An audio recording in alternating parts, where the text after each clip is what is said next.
ओम गणपते नमः। ओम मम पितृदेवाय नमः। ओम मम कुलदेवी देवताओं नमो नमः। ओम नमः शिवाय। ओम नमः शिवाय। चंचला की प्रार्थना से ब्राह्मण का उसे पूरा शिव पुराण सुनाना और समयानुसार शरीर छोड़कर शिवलोक में जा चंचला का पार्वती जी की सखी एवं सुखी होना। ब्राह्मण बोले, नारी, सौभाग्य की बात है कि भगवान शंकर की कृपा से शिव पुराण की इस वैराग्य युक्त कथा को सुनकर तुम्हें समय पर चेत हो गया है। ब्राह्मण पत्नी, तुम डरो मत, भगवान शिव की शरण में जाओ। शिव की कृपा से सारा पाप तत्काल नष्ट हो जाता है। मैं तुमसे भगवान शिव की कीर्ति कथा से युक्त उस परम वस्तु का वर्णन करूँगा जिससे तुम्हें सदा सुख देने वाली उत्तम गति प्राप्त होगी। शिव की उत्तम कथा सुनने से ही तुम्हारी बुद्धि इस तरह पश्चाताप से युक्त एवं शुद्ध हो गई है। साथ ही तुम्हारे मन में विश्व के प्रति वैराग्य हो गया है। पश्चाताप ही पाप करने वाले पापियों के लिए सबसे बड़ा प्रायश्चित है। सत्पुरुषों ने सबके लिए पश्चाताप को ही समस्त पापों का शोधक बताया है। पश्चाताप से ही पापों की शुद्धि होती है। जो पश्चाताप करता है वही वास्तव में पापों का प्रायश्चित करता है, क्योंकि सत्पुरुषों ने समस्त पापों की शुद्धि के लिए जैसे प्रायश्चित का उपदेश किया है, वह सब प्रायश्चित पश्चाताप से संपन्न हो जाता है। जो पुरुष विधि पूर्वक प्रायश्चित करके निर्भय हो जाता है पर अपने कुकर्म के लिए पश्चाताप नहीं करता, उसे प्राय उत्तम गति नहीं प्राप्त होती। परंतु जिसे अपने कृत्य पर हार्दिक पश्चाताप होता है, वह अवश्य उत्तम गति का भागी होता है। इसमें संशय नहीं है। इस शिव पुराण की कथा सुनने से जैसी चित्त शुद्धि होती है, वैसी दूसरे उपायों से नहीं होती। जैसे दर्पण साफ करने पर निर्मल हो जाता है, उसी प्रकार इस शिव पुराण की कथा से चित्त अत्यंत शुद्ध हो जाता है। इसमें संशय नहीं है। मनुष्य के शुद्ध चित्त में जगदम्बा पार्वती सहित भगवान शिव विराजमान रहते हैं।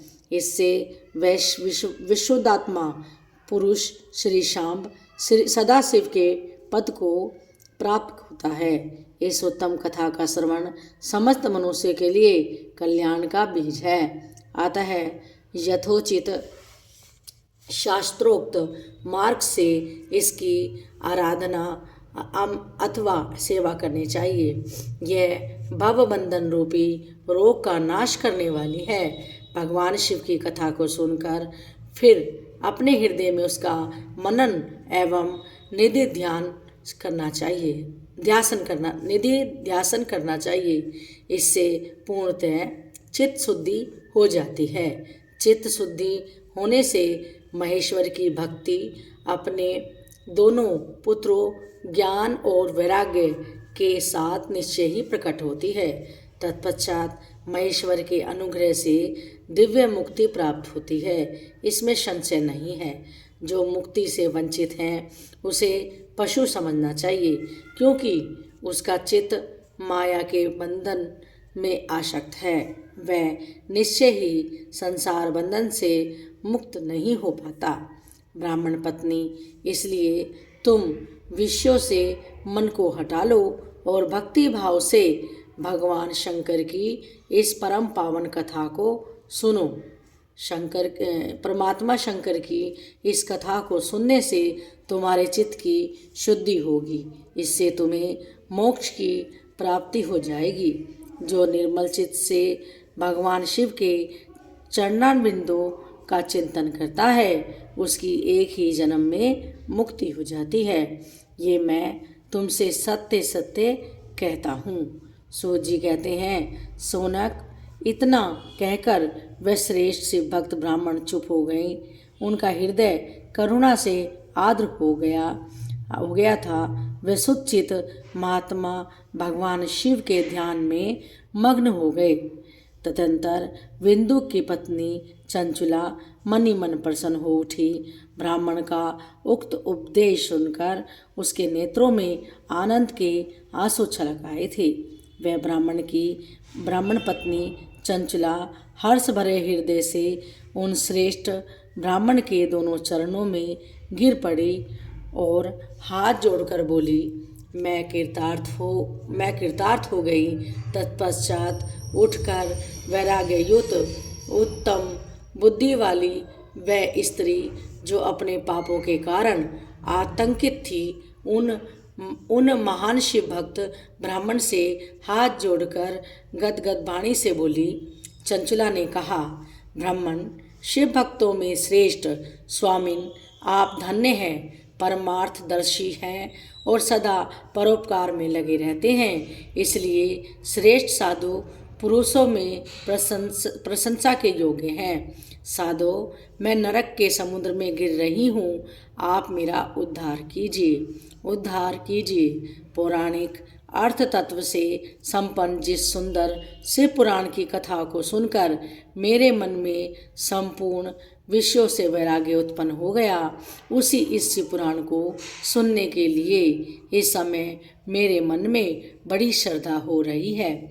सूत जी कहते हैं, ऐसा कहकर हाथ जोड़ उनका अनुग्रह पाकर चंचुला उस शिव पुराण की कथा को सुनने की इच्छा मन में लिए उन ब्राह्मण देवता की सेवा में तत्पर हो वहाँ रहने लगी।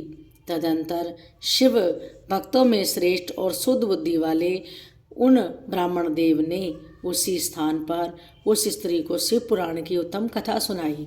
इस प्रकार उस गोकर्ण नामक महाक्षेत्र में उन्हीं श्रेष्ठ ब्राह्मण से उसने शिव पुराण की वह परम उत्तम कथा सुनी, जो भक्ति, ज्ञान, वैराग्य को बढ़ाने वाली तथा मुक्ति देने वाली है। उस परम उत्तम कथा को सुनकर वह ब्राह्मण पत्नी अत्यंत कृतार्थ हो गई। उसका चित्त शीघ्र ही शुद्ध हो गया। फिर भगवान शिव के अनुग्रह से उसके हृदय में शिव के सगुण रूप का चिंतन होने लगा। इस प्रकार उसने भगवान शिव में लगी रहने वाली उत्तम बुद्धि पाकर शिव के सच्चिदानंदमय स्वरूप का बारंबार चिंतन आरंभ किया। तत्पश्चात समय के पूरे होने पर भक्ति, ज्ञान और वैराग्य से युक्त हुई चंचुला ने अपने शरीर को बिना किसी कष्ट के त्याग दिया। इतने में ही त्रिपुर शत्रु भगवान शिव का भेजा हुआ एक दिव्य विमान दूत गति से वहाँ पहुँचा, जो उनके अपने गणों से संयुक्त और भांति भांति के शोभा साधनों से संपन्न था। चंचुला उस विमान पर आरूढ़ हुई और भगवान शिव के श्रेष्ठ पार्षदों ने उसे तत्काल शिवपुरी में पहुंचा दिया। उसके सारे मल धुल गए थे। वह दिव्य रूप धारिणी दिव्यांगना हो गई थी। उसके दिव्य अवयव उसकी शोभा बढ़ाते थे। मस्तक पर अर्धचंद्र का मुकुट धारण किए वह गौरांगी देवी शोभाशाली दिव्य आभूषणों से विभूषित थी। शिवपुरी में पहुंचकर उसने सनातन देवता त्रिनेत्रधारी महादेव जी को देखा। सभी मुख्य देवता उनकी सेवा में खड़े थे। गणेश, भृंगी, नंदीश्वर तथा वीरभद्रेश्वर आदि उनकी सेवा में उत्तम भक्तिभाव से उपस्थित थे। उनकी अंग कांति करोड़ों सूर्यों के समान प्रकाशित हो रही थी। कंठ में नील चिन्ह शोभा पाता था। 5 मुख और प्रत्येक मुख में 3-3 नेत्र थे। मस्तक पर अर्धचंद्राकार मुकुट शोभा देता था। उन्होंने अपने वामांग भाग में गौरी देवी को बिठा रखा था, जो विद्युत पुंज के प्रकाश समान प्रकाशित थी। गौरीपति महादेव जी की कांति कपूर के समान गौर थी। उनका सारा शरीर श्वेत वस्त्र से भासित था। शरीर पर श्वेत वस्त्र शोभा पा रहे थे। इस प्रकार परम उज्ज्वल भगवान शंकर का दर्शन करके वह ब्राह्मण पत्नी चंचला बहुत प्रसन्न हुई। अत्यंत प्रीति युक्त उसने बड़ी उतावली के साथ भगवान को बारंबार प्रणाम किया।